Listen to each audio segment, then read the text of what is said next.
नोरमा group, जो सोचता है वो करता है। आपके अपने सपनों का आशियाना। नमस्कार, आप देख रहे हैं भारत लाइव। बिहार की राजनीति में अभी एकदम उलट पुलट मचा हुआ है। नीतीश को फिर से एक बड़ा झटका मिला है। नीतीश कुमार की पार्टी से दो दिग्गज नेताओं को जन स्वराज ने अपने पाले में कर लिया है। यह बात उन्होंने आज एक प्रेस कॉन्फ्रेंस के माध्यम से हमें बताई है। प्रेस कॉन्फ्रेंस में उदय सिंह, जो कि जन स्वराज पार्टी के राष्ट्रीय अध्यक्ष है, वो खुद मौजूद थे। उन्होंने इस प्रेस कॉन्फ्रेंस में उन दो नेताओं का स्वागत किया। इतना ही नहीं, उन दो नेताओं ने नीतीश पर तंज कसते हुए यह कहा कि नीतीश कुमार अब बीमार हो चुके हैं और उन्हें आराम करने की जरूरत है। आइए हम आपको बताते हैं कि इस प्रेस कॉन्फ्रेंस में उन्होंने और क्या क्या बातें कही। ये अच्छा प्रश्न है और कल एक कंफ्यूजन भी हुआ और सुना कि बहुत जगह चल गया कि उनके लिए एक क्षेत्र की चर्चा होने लगी कि वहां से लड़ेंगे। वो किसी और प्रश्न पे क्या उत्तर दे रहे थे, लेकिन लोग वही सुनते हैं जो वो सुनना चाहते हैं। पार्टी ने अभी तक तय ही नहीं किया है कि प्रशांत किशोर जी लड़े या नहीं, और मुझे साझा करने में ये बात कोई भी हिचक नहीं है। देखिए, पार्टी के अंदर दो मत चल रहा है। कुछ लोग कहते हैं कि उन्हें चुनाव लड़ना चाहिए, कुछ लोग कहते हैं चुनाव नहीं लड़ना चाहिए। दोनों के अपने फायदा और नुकसान है। मैं इतना जरूर बता दूं कि आप सब जानते हैं कि हमारे पार्टी के सूत्रधार अगर उनको कहा जाता है तो उसके पीछे कारण ये है कि जितने सहज तरीके से वो अपने लोगों के साथ, बिहार के लोगों के साथ संवाद कर सकते हैं, हम में से कोई नहीं कर सकता। आज जो उनकी सभाओं में एक जन सैलाब सी उभरती है, वो शायद हम में से और कोई जाए तो हमारे लिए इतनी भीड़ नहीं है। लोग उनको सुनना चाहते हैं। और ये भी आप जानते हैं कि हमारे आदरणीय प्रधानमंत्री जब बनारस की चुनाव लड़ रहे थे तो वहां भी जाकर उनको 5 दिन बैठना पड़ा था। ऐसे में अगर हम लोग प्रशांत किशोर जी को कहीं भेजते हैं कि वो चुनाव लड़े, तो उन्हें अपने क्षेत्र में कुछ दिनों के लिए बंधना पड़ेगा। तो पार्टी को ये निर्णय लेनी पड़ेगी कि हम उनको उपयोग करना चाहते हैं कैंपेनिंग में, या उनको उपयोग करना चाहते हैं किसी एक जगह से लड़ने के लिए। जहां तक रह गई उनके लिए क्षेत्र की बात, 203 क्षेत्र उनके लिए उपलब्ध हैं। 243 में से 40 जो कि सुरक्षित हैं। इसलिए 203 सीटों में वो जहां लड़ना चाहें, वो मेरी और हमारे सभी सहयोगियों की जिम्मेदारी होगी कि वो वहां से विजयी होकर आएंगे। इसलिए उनके कहां से लड़ेंगे ये प्रश्न नहीं है। प्रश्न ये है कि वो लड़ेंगे अथवा नहीं लड़ेंगे। अध्यक्ष जी, कब तक उम्मीदवारों की लिस्ट फाइनल हो जाएगी? क्योंकि प्रधान जी कह चुका कि सबसे पहले जनसुराज अपने उम्मीदवारों की लिस्ट जारी करेगा। आप बिल्कुल ठीक कह रहे हैं, प्रशांत जी कह चुके हैं। शायद अगर उन्होंने अति उत्साह में भी ये बात कह दी थी कि उनकी बात की मान सम्मान रखी जाएगी। और मेरे समझ से जो दूसरे गठबंधन है उनमें तो अभी ये भी नहीं तय हो पाया है कि कौन सा घटक दल कितने सीटों पे लड़ेगा। तो वो उम्मीदवारों के चयन से तो बहुत दूर है।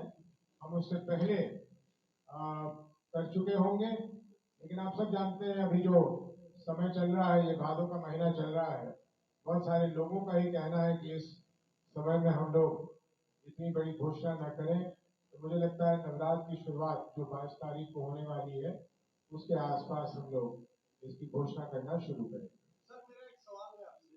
जदयू के मनीष वर्मा का दावा है कि वो दालचोर की बात यहाँ कहाँ करने लगे हैं? उन्होंने यहाँ तक भी आरोप लगाया। आप सुनिए मेरी बात, अब सुनिए, आप देखिए कैसे कैसे लोग कैसी कैसी टिप्पणियां करते हैं। आप मनीष वर्मा के बारे में क्या जानते हैं? आप मनीष वर्मा के बारे में ये तो जरूर जानते होंगे कि 2014 में दशहरा के समय में ये व्यक्ति पटना का डिस्ट्रिक्ट मजिस्ट्रेट होने के बावजूद घर में सो रहा था, या पता नहीं लाल पानी पी रहा था। 33 लोगों की मौत हो गई। और ये मैं नहीं कह रहा हूं, राज्य की सरकार ने एसएसपी और मनीष वर्मा को दोषी पाया। उनको उनकी तबादला हुई, उनकी शंटिंग हुई। और ये नीतीश कुमार जी पर एक और काला धब्बा है कि वैसे व्यक्ति को वो अपने पार्टी में लाकर एक जिम्मेदार जगह पर बिठाते हैं। तो आप समझ सकते हैं कि जेडीयू कैसी पार्टी है। इतना ही नहीं, या ठहर जाइए, ये मनीष वर्मा बिहार के काडर के अफसर नहीं है। मनीष वर्मा उड़ीसा कैडर के अफसर हैं और ये 2000 में आए थे आईएएस में। मैं इतना इसलिए जानता हूं कि जब मैं सांसद था तो ये पूर्णिया के डीएम थे और मेरी आज तक किसी भी पदाधिकारी से कभी एक नोक झोंक नहीं हुई है, सिवाय एक इस व्यक्ति के जिसके खिलाफ मैंने लोकसभा में प्रिविलेज मोशन लाया था। ये ऐसा बददिमाग सा व्यक्ति है कि इसके खिलाफ उड़ीसा में एफआईआर हो चुका है। और एफआईआर करने वाले कौन है? एफआईआर करने वाले वहां के पुलिस के कर्मी थे। इसके खिलाफ दाल चोरी करने का, मिड डे मील स्कीम में चोरी करने का आरोप लगा, एफआईआर हुआ। राज्य की सरकार ने इसकी तबादला की और कहकर किया, इसके सीआर में लिखा। ऐसे तबादला नहीं हो गया कि रूटीन ट्रांसफर नहीं हो गया, इसका ट्रांसफर हुआ एज पनिशमेंट। उस स्कैंडल में, उस दाल के स्कैंडल में, मिड डे मील के स्कैंडल में वहां के मंत्री को इस्तीफा देना पड़ा। ये ऐसा रंगीन व्यक्ति और आज ये आके जनसुराज पर टिप्पणी कर रहा है। ये जदयू के लिए ये समझने का समय है कि वो किस किस तरह के लोगों को लाकर किस किस पद पे बिठा देता है और फिर बिहार चलाने की बात करते हैं ये लोग। इसलिए नीतीश कुमार जी जिस भी अवस्था में हो, लेकिन उन्हें ये समझना चाहिए और गंभीरता से समझना चाहिए। वो स्वतंत्र है, किसको लाए ना लाए उनकी पार्टी है, वो जाने। लेकिन बिहार के लोग तो ये उम्मीद रखते हैं कि इस तरह के रंगे हुए लोगों को उन पे नहीं थोपा जाएगा। और कोई प्रश्न? इनकी बातों को सुनकर बहुत दुख हो रहा है। एक अच्छे नेता नीतीश जी, जिन्होंने बिहार में वही कुछ वादा किया था जो उन्हें करना चाहिए था, उस रास्ते पे निकले, अच्छे सहयोगियों के साथ निकले, लेकिन चलते चलते अपनी राह भटक गए और आज बिहार जिस स्थिति में पहुंच गई है उसके लिए बहुत हद तक नीतीश जी ही जिम्मेदार हैं। मैं नीतीश जी का खुद बहुत बड़ा प्रशंसक रहा हूं। 2005 से लेकर 2009 तक, 8 तक जो उन्होंने काम किया था, मैं कहते नहीं थकता हूं कि बिहार के राजनीतिक इतिहास में वो स्वर्ण काल था। लेकिन उसके बाद जिस आज नरकीय स्थिति में हमारे राज्य को उन्होंने पहुंचा दिया है, ये उनकी जिम्मेदारी है। और कल जब इतिहास लिखा जाएगा तो उसमें स्वर्ण अक्षरों में उनका नाम नहीं होगा। ये उनको समझना चाहिए। अभी ईश्वर उन्हें स्वस्थ रखे, लेकिन उन्हें समझना चाहिए कि जैसे लोगों के साथ वो घिरे हुए हैं, वो बिहार को बहुत तेजी से सर्वनाश की तरफ ले जा रहे हैं। अब मैं आग्रह करूंगा भुवन पटेल जी से कि वो भी अपनी 2 बातें आप लोगों के सामने रखें। इस वजह से भी ये खलबलाहट है। बिल्कुल आप सब पूछे हैं सवाल, यही बात है। जो समर्पित वर्कर हैं, कार्यकर्ता हैं, वे उपेक्षित हो रहे हैं हर मामले में, चाहे वो विधानसभा का चुनाव हो, लोकसभा का चुनाव हो, नगर निगम बोर्ड का चुनाव हो, या जो भी हो पदाधिकारी बनाना है। तो 4 आदमी अभी घेरे हुए हैं मुख्यमंत्री जी को, वही लोग अपना काम कर रहे हैं, बाकी वर्कर उपेक्षित है।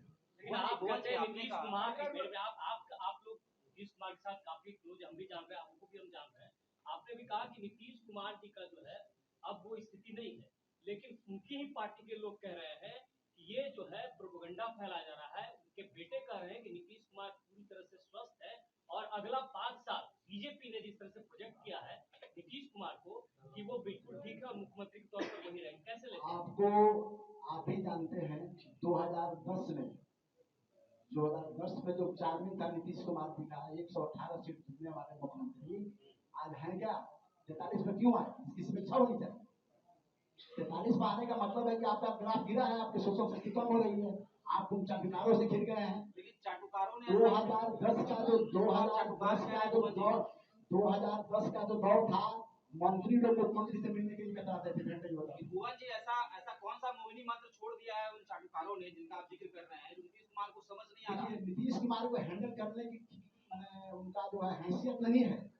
लेकिन एक ही बात है कि नीतीश कुमार उम्र के अनुसार से उनकी तजुर्बा जो है, शोषण शक्ति, मानसिक शक्ति कमजोर हो गई है, इसलिए वो लोग घेरे हुए हैं। यही बात है। मनोज जी से एक सवाल है, बड़ा गंभीर सवाल है।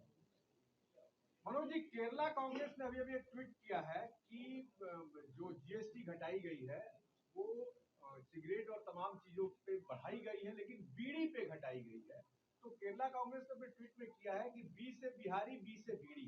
किस अंदाज में आप इसको लेंगे, क्या जवाब देंगे? ये तो आप खुद ही समझ सकते हैं कि आज के समय में बिहारी लोगों का बाहर क्या सम्मान हो रहा है, और उसी सम्मान को की रूपरेखा बदलने की जद्दोजहद चल रही है, जिसका नाम है जनसुराज। एक बार बिहार देश के 10 सबसे अग्रणी राज्यों में आ जाए, फिर आपको ऐसे सम्मानजनक शब्द सुनने को नहीं मिलेंगे। बी से आप क्या कहिएगा? बी से यदि आपको कहना हो। बी से भयंकर। भयंकर। बी से बुद्धि भी होगी। वो भी है, बुद्धि तो है ही, लेकिन जो भयंकर है वो बिहार के आगे आने वाले दिनों के बारे में है। जो चेंज आने वाला है बिहार में, जो बदलाव आने वाला है बिहार में, वो इतना भयंकर होगा कि लोगों की नींदें उड़ जाएंगी, जो अभी से ही होनी शुरू हो गई। धन्यवाद। आज शिक्षक दिवस है, तो हम लोगों की तो उम्मीद ये है कि हमारे शिक्षक बंधु जो समाज में शिक्षा प्रदान कर रहे हैं उसकी स्तर को जरा बढ़ाएं, उसकी गुणवत्ता को जरा बढ़ाएं। और दूसरी तरफ ये है कि शिक्षकों की जो मांग है उसको उचित ढंग से देखकर जो भी उचित कार्रवाई सरकार को करनी है वो करनी चाहिए। और अगर नीतीश जी से वो लोग उम्मीद रख रहे हैं तो अच्छी बात है, उम्मीद पे दुनिया कायम है, लेकिन मुझे नहीं लगता कि उनके बहुत जल्द कुछ होने वाला है। जब तक उसमें तुरंत कुछ वोट का लाभ न दिखे नीतीश जी को, तो उसमें वो कुछ करने में दिलचस्पी नहीं रखेंगे। अभी एक साथी ने कहा कि शायद नीतीश जी के सपुत्र कह रहे हैं कि ये अफवाहें हैं और पिताजी बिल्कुल ठीक हैं। मैं तो भगवान से मनाता हूँ कि ऐसा ही हो, लेकिन जो बहुत ठीक व्यक्ति होते हैं उनके लिए सार्वजनिक जगह पर किसी अपने अफसर के सर पे गमला रख देना, ये मुझे नहीं लगता कि किसी भी नजर से ये बहुत नॉर्मल चीज है। तो बाकी बिहार की जनता जानती है कि क्या हो रहा है। उदय जी, आपकी सरकार आएगी तो शिक्षकों को समान काम समान वेतन आप देने का वादा कर रहे हैं। ये बहुत गंभीर विषय है और इस तरह से आप पूछ लेंगे और मुझसे जवाब मांग लेंगे, ये तो जो जवाब दूंगा वो रिकॉर्ड पे रह जाएगा, फिर हमें पकड़ लेंगे आप। तो बिना उस चीज को गंभीरता से समझे हुए मैं कैसे उत्तर दे सकता हूँ। 22 सितंबर को इस प्रेस कॉन्फ्रेंस में आए हुए मीडिया के समस्त साथियों को हम सबका प्रणाम। आप यहाँ आए इसके लिए बहुत बहुत धन्यवाद।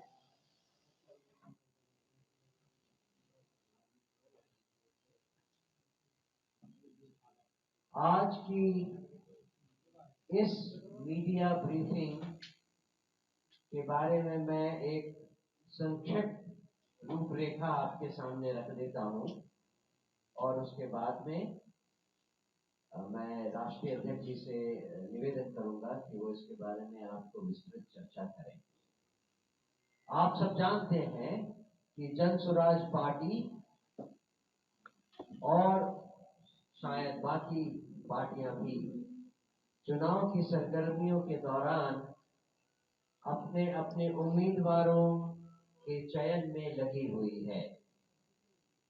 जनसुराज पार्टी इस मामले में अलग इसलिए है क्योंकि ये पहली बार है कि जनसुराज पार्टी बिहार में विधानसभा चुनाव एक पार्टी की तरह सारे 243 सीटों पर लड़ रही है, और इसीलिए।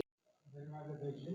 नमस्कार मित्रों, जैसा हमारे प्रदेश के अध्यक्ष जी ने आपको बताया कि हम क्या कर रहे हैं टिकट के अपने उम्मीदवारों को फाइनल करने में, मैं ये कहते हुए शुरू करूं कि जनसुराज पार्टी एक टिकट बांटने वाली पार्टी नहीं है, ये बदलाव करने वाली पार्टी है।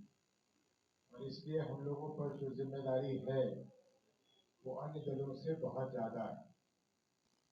करोड़ों लोग आज बिहार में प्रतीक्षा कर रहे हैं कि जब उन्हें, लेकिन हमें और भी काम करने ले दीजिए, समय आएगा तो आपको और भी चीजें बताई जाएंगी। इसलिए हमारे पास कोई लिस्ट की, क्योंकि इनके कुकर्मों की कमी नहीं है, जितना इन्होंने किया है उसकी कोई कमी नहीं है, तो हमारे पास सूचनाओं की कोई कमी नहीं है। जब भी जरूरत होगा तो कुछ बता दिया करें। बहुत बढ़िया, ये आप बहुत बहुत बुद्धिमान है आप। और कोई प्रश्न? तेजस्वी यादव जी से पूछा गया कि जनसुराग इस बार चुनाव लड़े, तो उन्होंने कहा कि ऐसी और उसके बगल एक ऐसी दुकान आके खुल जाए जो उसके सारे ग्राहकों को ले जाए, तो वो दुकानदार से आप पूछे तो क्या जवाब देगा? वही जवाब दे रहे तेजस्वी जी, मेरे ख्याल कोई गलत नहीं कर रहा है। सब लगातार प्रत्याशियों की घोषणा करने में आप लोग देरी कर रहे हैं, क्या कारण? क्या भगदड़ मच जाएगी, इसका डर है क्या? देखिए, आपके प्रश्न में ही कॉन्ट्रडिक्शन दिख रहा है। अगर भगदड़ मचनी होगी तो मैं आज अनाउंस करूं या चुनाव के एक दिन पहले अनाउंस करूं, भगदड़ तो मचेगी। तो भगदड़ से कैसे डरना हो? लेकिन तो दूसरा कारण मैंने दिया, वो शायद आपने ध्यान से नहीं सुना, कि हमारे पास अच्छे लोगों के बीच में से चुनने की जो परेशानी है। अगर हमारे पास 4 काले चोरों ने और एक साहूकार ने दिया होता तो हम तुरंत चुन लेते, लेकिन हमारे पास जितने लोगों ने आवेदन दिया है सब एक से एक है, तो उनका मूल्यांकन करना, लोगों से पूछना, उनकी लोकप्रियता के बारे में जानना, लोगों में कितनी स्वीकार्यता है उनकी पहचानना, उसमें समय लग रहा है। लेकिन उस समय को हम बहाना नहीं बना रहे। हमने तो कहा कि हम बहुत काम कर चुके हैं, और हो सकता है कि अभी का समय, ये भादों का महीना ना कहलाता तो हम शायद पहली दूसरी सूची जारी करने के पोजीशन में होते, शायद आप लोगों को बुला के आज कुछ सूची जारी कर रहे होते। लेकिन उम्मीद रखिए कि 22 तारीख के बाद बहुत जल्द हम लोग वो सूची जारी करेंगे। आरसीपी सिंह जी और प्रशांत किशोर जी की एक ही बात है, जहां से आरसीपी सिंह जी कहेंगे लड़ना चाहें वहां से लड़ सकते हैं। प्रश्न तो मुझसे पूछिए कि मैं आरसीपी सिंह जी को छोड़ूंगा या नहीं छोड़ूंगा, तो ये प्रश्न जरा मैं सोच के ही उत्तर दे सकता हूँ। प्रशांत जिन नेताओं पर आरोप लगा रहा है, अगर जनसुराज की सरकार आती है तो वे सारे तो बेकार की बात होगी। आप यहाँ के एक छोटे बच्चे से पूछ लीजिएगा, वो भी बता देगा कि किस तरह से लूट मच रही है। तो जिन्होंने लूटा है, जो लूट रहे हैं, जिन्होंने लोगों का हक मारकर वो पैसा का गबन किया है, उन पे तो एक्शन होना ही चाहिए, इसलिए अवश्य होगा। अब उसमें जो लोगों का नाम लिया गया है उतने ही लोग हैं, उससे ज्यादा लोग हैं, ये कहना बड़ा मुश्किल है। 14 के पहले मोदी जी भी चाहते थे कि सभी को जेल भेजेंगे जो भी ये करप्शन में है, लेकिन उन्होंने भी नहीं भेजा। क्या गारंटी है इसका कि जनसुराज वाले भेजेंगे? कोई गारंटी नहीं है, हम भी कह रहे हैं, वो भी कह रहे थे। अगर बात में भरोसा है तो कर लीजिए, करके दिखा देंगे। सर एक सवाल है कि चुनाव की तारीख आने में अब कुछ ही वक्त बचा है, लिस्ट जारी नहीं हुआ है, तो जनसुराज क्या अपने समर्थकों को और कार्यकर्ताओं को यह आश्वासन देगी कि आने वाले समय में बागी नेताओं को, अन्य पार्टी से टूटे हुए नेताओं को अपने पार्टी में नहीं देगी? मैंने इस प्रश्न का भी उत्तर दिया था, लेकिन थोड़े दबे हुए तरीके से दिया था कि रोज हमारे यहाँ ऐसे लोगों की कोई कमी नहीं है जो अन्य दलों से निराश होकर हमारे दरवाजे आ रहे हैं, और उनको मना करते हमें अच्छा नहीं लग रहा। इसका मतलब उनको हम मना कर रहे हैं। हमारी इच्छा है कि जितने भी हम टिकट दें, सब ऐसे लोगों को ही दें जो हमारे दल से पहले से जुड़े हुए हैं या जिन्होंने पहले से आवेदन दिया हुआ है। लेकिन हम एक राजनीतिक दल है, पूर्ण रूप से संतों की जमात नहीं, इसलिए अपने हाथ में हमेशा ये रखते हैं कि अपवाद की तौर पे हो सकता है कि एक आध जगह कोई ऐसे व्यक्ति आ जाए जिनको हम अंत में भी हमें जरूरत पड़े तो टिकट देना पड़े। लेकिन मैं आप लोगों के माध्यम से सबको बताना चाहता हूं कि वो एक अपवाद होगा, और वो अपवाद भी अपवाद के तौर पे ही इस्तेमाल होगा, चाहे उन्होंने आवेदन दिया हो या नहीं दिया। देखा जाए। हम लोग भी तो किसी न किसी डॉक्टर मनमोहन सिंह की तलाश में जरूर होंगे। कहीं से घूमते फिरते अगर कोई डॉक्टर मनमोहन सिंह हमें मिल गए अंत में भी तो उनको तो जगह देंगे ही हम। बीजेपी वाले बोल रहे हैं कि जनसुराज को प्रत्याशियों के चयन में शामिल हो सुबह नहीं हुआ। अब कोई और पूछ लीजिए कि भाई महागठबंधन वाले हमें क्या कह रहे हैं, क्योंकि मैं जल्दी कंफ्यूज होने वाला व्यक्ति नहीं हूं, लेकिन मैं कुछ दिनों से बहुत कंफ्यूज हूं। सुबह सुनता हूं कि बीजेपी वालों ने हमें कहा है कि हम महागठबंधन के बी टीम है, दोपहर होते होते महागठबंधन वालों से सुनता हूं कि हम बीजेपी की बी टीम है। तो पहले आपस में ये लोग फैसला कर लें कि हम लोग किसके बी टीम है, और हम लोग शाम तक डिसाइड करेंगे या सुबह तक, वो अपनी चिंता कर ले, हम तो अपनी कर ही रहे हैं चिंता। नजदीक पहुंचते हैं वैसे वैसे कोई नई बात, नई ख्याल किसी न किसी के दिमाग में आ जाता है। और जब हमने जिला से लोगों को बुलाकर यहाँ करीब करीब अपनी प्रक्रिया समाप्त कर ली थी और ये सोचा था कि अब इनको संगठित करें, तो किसी के दिमाग में ख्याल आया कि हम इसे और एक स्तर नीचे उतार दें, और अब ये विधानसभा के स्तर पे प्रखंडों से और पंचायतों से लोगों को बुलाकर उनसे उनकी राय मशवरा पूछी जा रही है। बहुत अंतर नहीं होगा जो यहाँ हमें खबर मिली है या वो जो बताएंगे, लेकिन इससे ये जरूर होगा कि सबको लगेगा कि सबकी सहभागिता है पार्टियों के उम्मीदवारों के चयन करने में। और इस बीच में क्योंकि हमारे पार्टी की रोज लोकप्रियता बढ़ जाती है, तो एक नई समस्या कहें या अवसर कहें हमारे सामने रोज आता है कि बहुत अच्छे अच्छे उम्मीदवार जो आज तक हमारे दल के साथ नहीं जुड़े हुए थे, वो भी दस्तक देने लगते हैं, आने लगते हैं कि भाई हमें भी मौका मिले। अब उन्हें निराश करते हमें अच्छा नहीं लगता, लेकिन कहना पड़ता है कि करीब करीब हम लोगों ने निर्णय कर लिया है कि हम लोग उन्हीं लोगों में से चयन करना चाहेंगे जिन लोगों ने पहले से अपना कंधा लगाया है जनसुराज को यहाँ तक पहुँचाने में। अपवाद के तौर पे हो सकता है कि एक आध जगह किसी ऐसे व्यक्ति को जिसको हम नजरअंदाज नहीं कर सकते हो, लेकिन ज्यादातर लोगों को हम अपने बीच में से ही चुनेंगे। ये मैं आप लोगों से वार्ता के समय एक अवसर मैं समझता हूँ है अपने लोगों को बतलाने का। ये तो जाहिर सी बात है कि एक विधानसभा से एक ही व्यक्ति को मौका मिलेगा चुनाव लड़ने का, लेकिन हम लोगों की नजर में जितने लोग हैं जिन्होंने आवेदन दिया है चुनाव लड़ने के लिए, जिन्होंने नहीं भी दिया, वो सारे के सारे शायद हमारे प्रत्याशियों से कहीं ज्यादा हमारे लिए महत्वपूर्ण है। क्योंकि जैसा मैं बहुत दिनों से कह रहा हूं, हमारी निगाह चुनाव के बाद के समय का उस पे है। हमारा सारा निगाह भी सिर्फ चुनाव जीत जाने पर नहीं है, क्योंकि जिस बदलाव की हम लोग कल्पना कर रहे हैं, जिस बदलाव की भावना से बिहार के लोग हमारे साथ चल रहे हैं, वो बदलाव तभी पूरा हो सकता है जब एक बहुत सशक्त राजनीतिक दल, एक राजनीतिक संगठन खड़ा हो जाए। क्योंकि सरकार की नीतियों की आज भी कमी नहीं है। सरकार की नीतियों को, सरकार के मंशा को जमीन तक पहुंचाने के लिए, लोगों को उनका लाभ दिलाने के लिए ये आवश्यक होगा कि हमारे पास एक बहुत मजबूत संगठन हो। और इसी संदर्भ में मैं कहता हूँ कि हमारे यहाँ से जो लड़ेंगे अच्छा है, लेकिन जो नहीं लड़ेंगे वो हमारे लिए उतने ही या उससे भी ज्यादा महत्वपूर्ण है। इस विषय पे मुझे इतना ही कहना था। आसिफ भाई कुछ आपको और कहना है? इस विषय में मुझे इतना ही कहना था। आप लोग प्रश्न हो तो जरूर पूछें। जैसा कि आपने देखा कि इन्होंने प्रेस कॉन्फ्रेंस में क्या क्या बातें कही। अब देखना यह है कि यह दो नेताएं जनसुराज पार्टी में जुड़कर पार्टी को इस बिहार विधानसभा चुनाव में किस मोड़ पे लेके जाते हैं और कितना आगे बढ़ाते हैं। फिलहाल के लिए इतना ही। देखते रहिए भारत लाइव। धन्यवाद।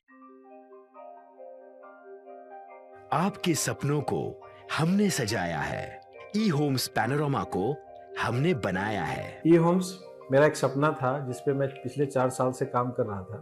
हमने जो बनाया है वो सबने है माना। ई होम्स पैनोरामा में हो आपका भी आशियाना।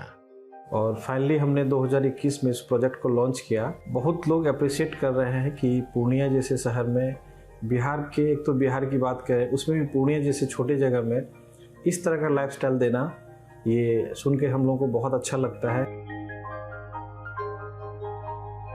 ई होम्स में हमने कुछ और भी किया है, जैसे हम जिस जगह में रह रहे हैं हमारे फैमिली सिक्योर हो, उनको सिक्योरिटी का ध्यान में रखा है। आपकी सुविधा और सुरक्षा आपके लिए खास है, ये आपका विश्वास है। इसमें आर्टिफिशियल इंटेलिजेंस का 7 लेयर सिक्योरिटी का हमने इस्तेमाल किया है। लस ग्रीन कैंपस को बनाया है, यदि हमारा बाउंड्री वाल है तो वो वर्टिकल गार्डन है।